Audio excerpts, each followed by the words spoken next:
Assalamualaikum warahmatullahi wabarakatuh.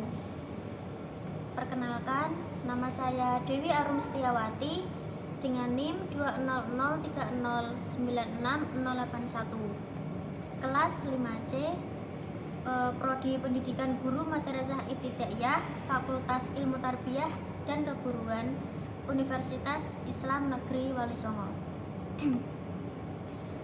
Baik teman-teman, terima kasih sebelumnya. Pada kesempatan kali ini saya akan menyampaikan sedikit pengetahuan saya mengenai mata kuliah yang saya jalani selama semester 5 ini, yaitu tentang falsafah kesatuan ilmu yang diampu oleh dosen Bapak Ubaidillah Ahmad. Nah, langsung saja pemaparannya, yaitu dari yang saya ketahui selama ini bahwa falsafah ini adalah ilmu yang mengkaji pertanyaan-pertanyaan umum dan asasi, misalnya pertanyaan tentang eksistensi, penalaran, nilai luhur, akal budi, dan juga bahasa. Nah, selanjutnya kesatuan ilmu. Apa sih kesatuan ilmu itu? Jadi kesatuan ilmu ini sering disebut juga sebagai unity of science. Nah, adalah kesatuan ilmu pengetahuan, sebuah tesis dalam filsafat ilmu yang mengatakan bahwa semua ilmu itu membentuk suatu kesatuan yang utuh, dalam artian tidak dikotomi ilmu di dalamnya. Nah, selanjutnya filsafat ini juga memiliki kesamaan antara filsafat dengan sains. Nah, yaitu filsafat ini lebih menarik perhatian akal manusia daripada otoritas tradisi maupun otoritas wahyu. Nah, seluruh pengetahuan yang bersifat definitif dapat dikatakan sebagai sains, sementara pengetahuan yang bersifat dogmatif dan melampaui pengetahuan definitif dapat dikatakan ke dalam ranah teologi. Jadi seperti itu definisi dari falsafah kesatuan ilmu.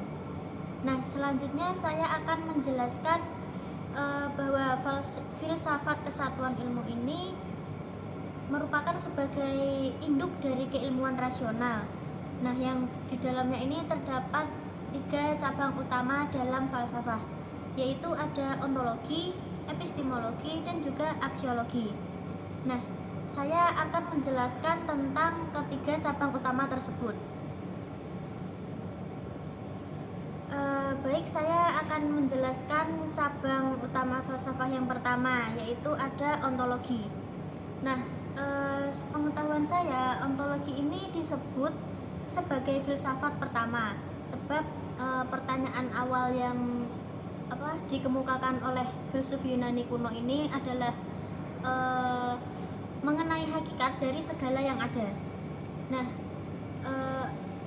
ontologi ini dapat didefinisikan sebagai ilmu tentang segala yang ada.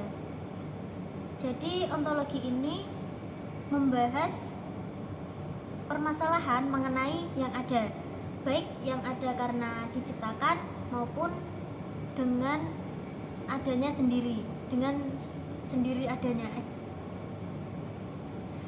Selanjutnya yaitu yang kedua, cabang yang kedua yaitu epistemologi. Nah, jadi epistemologi ini merupakan bidang filsafat yang mempelajari cara manusia mengetahui sesuatu yang ada dan membahas mengenai hakikat ilmu pengetahuan. Nah, bahasan dalam epistemologi ini meliputi objek pengetahuan, cara memperoleh pengetahuan, kemudian kebenaran pengetahuan, dan juga tujuan dari pengetahuan. Nah, posisi epistemologi di dalam falsafah ini sangat penting karena untuk memperoleh pengetahuan yang absah itu harus disusun kriteria dan nilai yang berkaitan dengan sumber pengetahuan tersebut. Kemudian yang ketiga itu cabang yang ketiga itu aksiologi. Nah, aksiologi ini merupakan filsafat tentang nilai. Nah, nilai dalam aksiologi ini diukur berdasarkan manfaat, kebutuhan, dan lain sebagainya. Nah, di dalam cabang aksiologi ini dibagi menjadi dua cabang, yaitu ada etika dan juga estetika. Nah, yang etika ini berkaitan dengan tingkah laku atau perbuatan baik buruknya yang dilakukan oleh manusia. Kemudian yang kedua itu ada estetika. Estetika ini adalah filsafat keindahan. Nah, di dalam filsafat keindahan ini yang dibahas itu tentang ciri keindahan, citra rasa, dan juga apresiasi dari keindahan tersebut. Jadi melalui 3 cabang filsafat tersebut, filsafat ini memang diarahkan untuk memecahkan dan menjawab tentang hakikat segala sesuatu. Nah, selanjutnya yaitu paradigma filsafat kesatuan ilmu pengetahuan ini merupakan pengembangan dari konsep wahdatul ulum. Nah, jadi konteks kemunculan istilah wahdatul ulum ini berangkat dari fenomena permasalahan antara ilmu agama dan juga ilmu umum. Nah, dalam ranah akademik maupun pandangan sebagian besar masyarakat Islam, ilmu agama dan ilmu umum ini dianggap memiliki entitas yang sangat berbeda, sehingga keduanya sulit untuk disandingkan atau dipertemukan.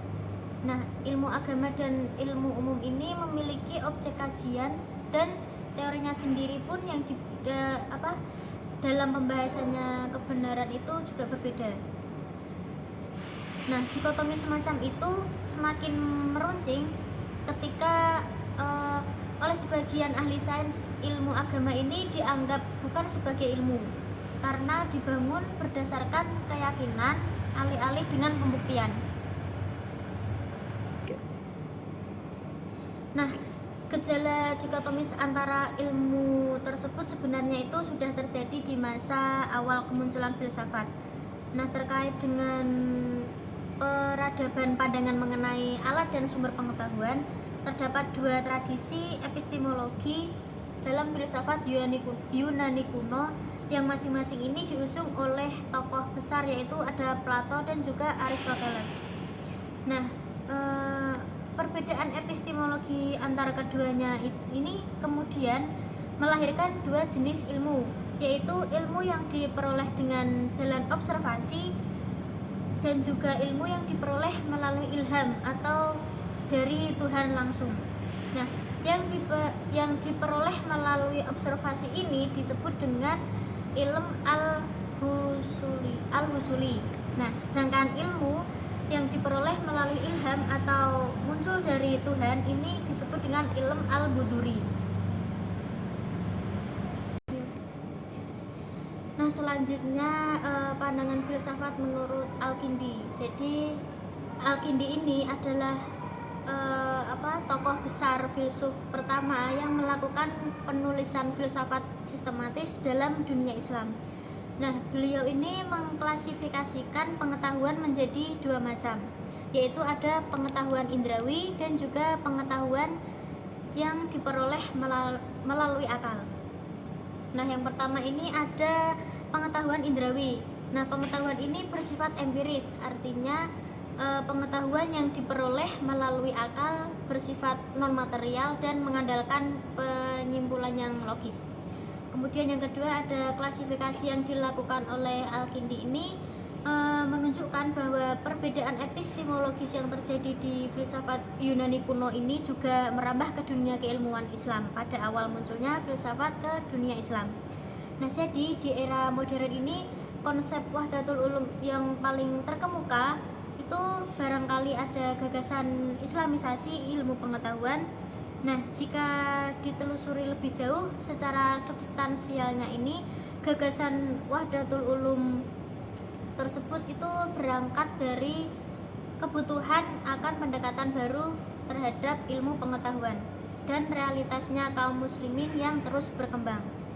Nah, jadi itu saja yang dapat saya sampaikan tentang pengetahuan saya. Terima kasih, semoga bermanfaat. Kurang dan lebihnya mohon maaf. Wassalamualaikum warahmatullahi wabarakatuh.